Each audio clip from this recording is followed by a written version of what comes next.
जय हिंद दोस्तों, इस वीडियो में आपका स्वागत है। दोस्तों आज की इस वीडियो में हम अंक जगत अध्याय 2 की जो कि है आपका संख्याओं की तुलना के अभ्यास के प्रश्न को बहुत ही आसानी से हल करके सीखने वाले हैं। तो आइए देखते हैं आपका अभ्यास और प्रश्न।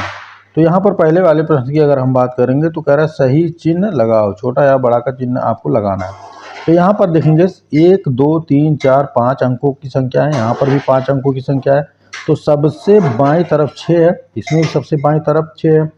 और उसके बाद जब दाहिनी तरफ बढ़ते हैं तो 8 है, इसमें भी दाहिनी तरफ 8 है, इसमें भी फिर दाहिनी तरफ बढ़ेंगे तो 8 है, यहाँ पर भी 8 है। अब देखिए यहाँ पर जब दाहिनी तरफ बढ़ते हैं तो यहाँ पर 4 है और यहाँ पर 0 है, तो 4 बड़ा होगा। तो इस तरीके से हम इस प्रकार के चिन्ह इसमें लगाते हैं।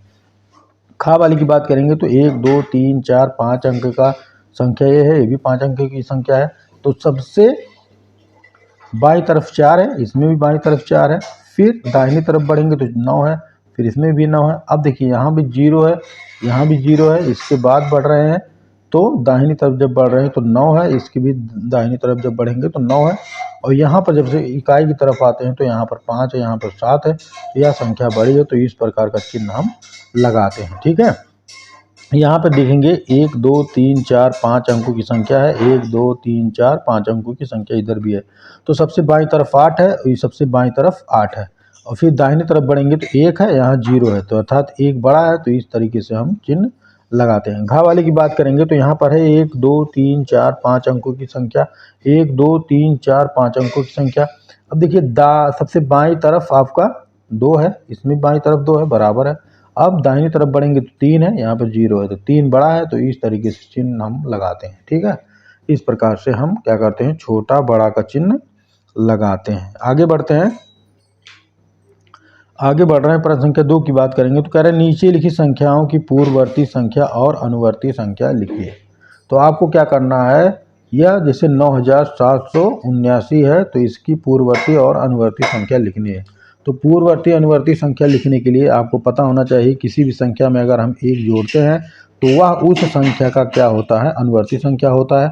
और अगर उस संख्या में से हम 1 घटाते हैं तो वह उस संख्या का क्या हो जाएगा, पूर्ववर्ती संख्या। तो यहाँ पर संख्या है आपका 9779, तो इसमें हम 1 जोड़ देंगे तो यहाँ पर आपको मिल जाएगा अनुवर्ती संख्या मिलेगा। अनुवर्ती, जब यहाँ पर हम 1 घटा देंगे तो क्या मिलेगा, पूर्ववर्ती। ठीक है, इस तरीके से। तो अगर इसमें हम 1 जोड़ते हैं तो आपको मिल जाएगा 80 हो जाएगा, कितना, 9780। ठीक है, यह इसका पूर्ववर्ती संख्या हो जाएगा। और 1 घटा देंगे तो हो जाएगा 9778। इस तरीके से यह इसका अनुवर्ती संख्या हो जाएगा। ठीक है, खा ये का वाला आपका हो गया। खा वाले की अगर हम बात करेंगे, खा वाला, खा में अगर हम जोड़ देंगे 6 7 8 9, 5 में अगर हम 1 जोड़ेंगे पूर्व अनुवर्ती संख्या तो आपका मिल जाएगा 6 7 8 9 6, यह हो जाएगा अनुवर्ती। और 1 घटा लेंगे तो 4 हो जाएगा, 9 8 7 6, यह इसका हो जाएगा पूर्ववर्ती। ठीक है, इसके बाद है 91,000। ठीक है, 9130। ठीक है, अगर 1 इसमें हम जोड़ देंगे तो कितना हो जाएगा, 91,001। ठीक है, और अगर 1 घटा लेंगे तो कितना हो जाएगा, यहाँ से घट जाएगा तो जब 1 हम घटाएंगे माइनस करेंगे तो यह हो जाएगा 9, 10 में से 1 जाएगा 9 हो जाएगा। फिर यहाँ बचा हुआ है 9, यहाँ बचा हुआ है 9, यहाँ बचा हुआ है 0। ठीक है, और यहाँ हो जाएगा आपका 9। इस तरीके से मिलेगा इकाई, दहाई, सैकड़ा, हज़ार, 10,000, यानी कि 90,999। और यहाँ पर कितना था, 91,000 था। ठीक है, अगली संख्या की बात करेंगे, 90,100 है, 90,100 है, तो इसका अनुवर्ती संख्या मिल जाएगा 90,101। ठीक है, ये हो जाएगा।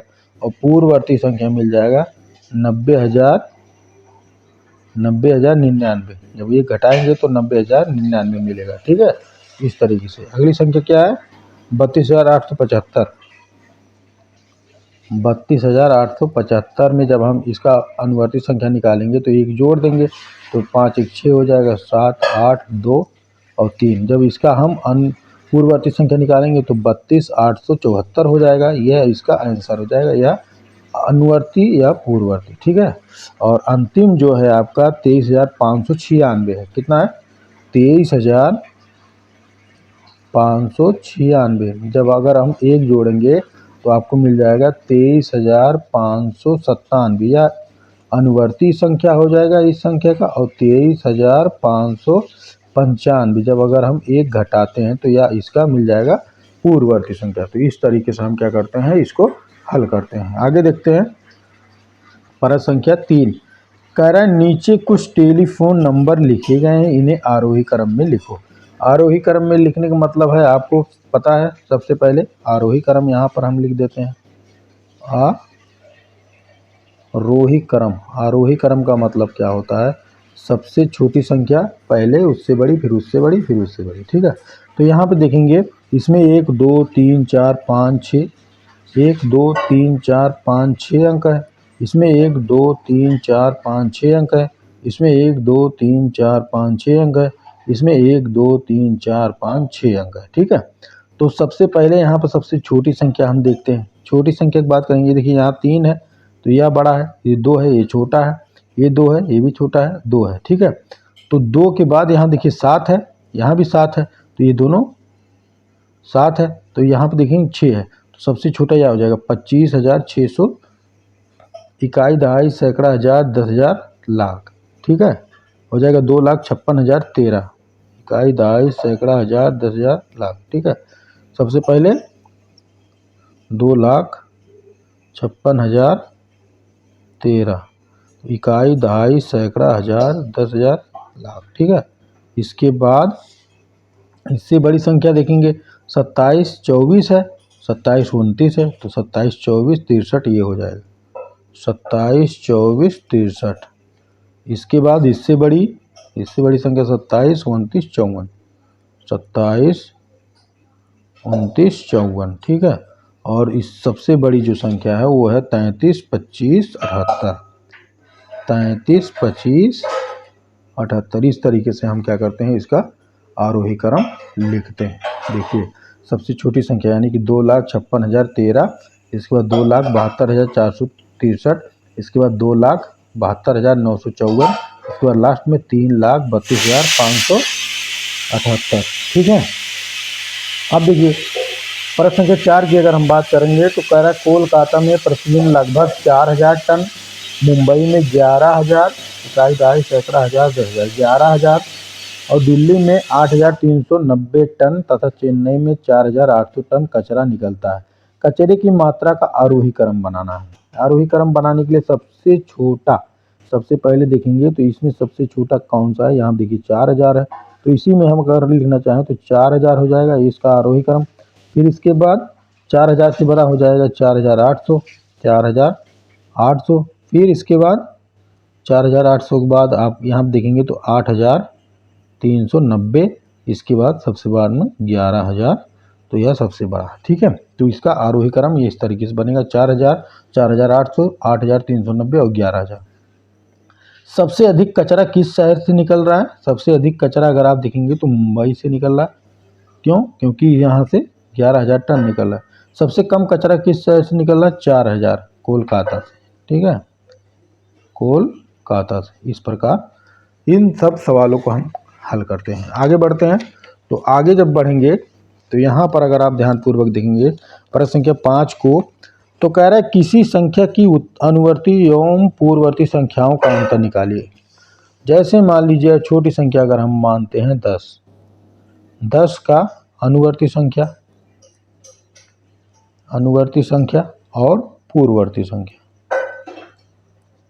10 का अनुवर्ती संख्या हो जाएगा 11 और पूर्ववर्ती संख्या हो जाएगा 9। अगर किसी संख्या में हम एक जोड़ते हैं तो उस संख्या का अनुवर्ती संख्या प्राप्त होगा, और किसी संख्या में अगर एक घटाते हैं तो अगर किसी संख्या में हम एक जोड़ते हैं तो उस संख्या का अनुवर्ती संख्या प्राप्त होगा, और अगर उसी संख्या में से हम एक घटाएंगे तो आपको पूर्ववर्ती संख्या प्राप्त होता है। तो अंतर का मतलब कह रहा है घटान। तो यहाँ पर हम घटाते हैं अनुवर्ती संख्या, अनुवर्ती माइनस पूर्ववर्ती। ठीक है, पूर्ववर्ती संख्या। जब घटाएंगे अर्थात 11 में से अगर हम 9 घटाते हैं तो कितना मिलेगा आपको?